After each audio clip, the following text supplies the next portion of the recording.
جرم کے اقسام میں ایک پہلا جرم کے ارتکاب کے لیے ارادے کا ہونا ضروری ہے.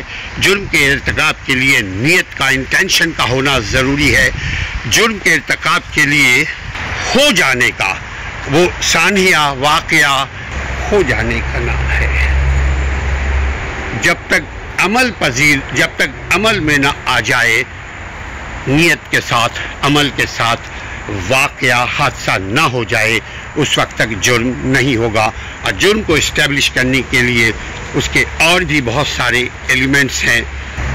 اس وقت تک جرم عدم وجود میں رہتا ہے جب کوئی ارتکاب جرم کیا جائے جبکہ اس میں تیاری نہ ہو، ارادہ نہ ہو.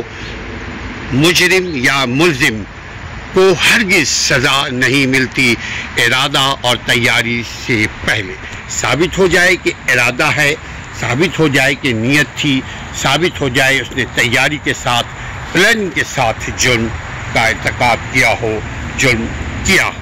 جرم کی تعریف ضابطۂ فوجداری criminal proceeding CRPC under section 4 CRPC اور انڈر سیکشن 40 PPC اس کی ایکسپلین کرتا ہے. جرم کی تعریف ضابطۂ فوجداری دفعہ نمبر 4 میں بیان کی گئی ہے.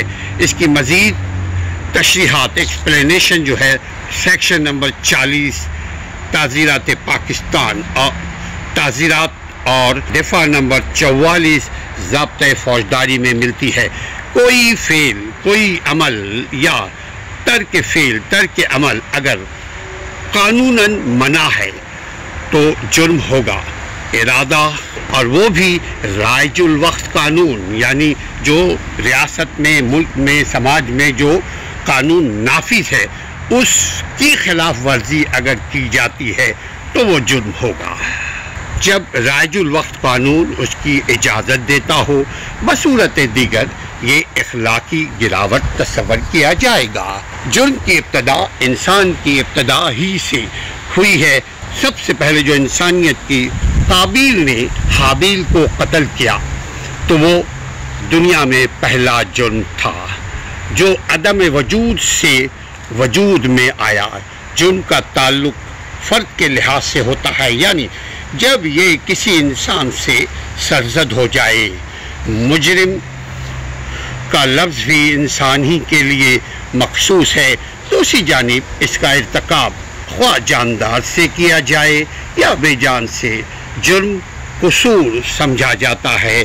انسانی تاریخ گواہ ہے، انسانی تاریخ اس سلسلے میں گواہ ہے کہ اب تک کسی عہد میں بھی معاشرے کو جرم پیشہ افراد سے مکمل طور پر نجات حاصل نہیں ہوا، مکمل طور پر پاک صاف نہیں کیا جا سکا، مکمل طور پر کلین اینڈ کلیئر نہیں رکھا جا سکا.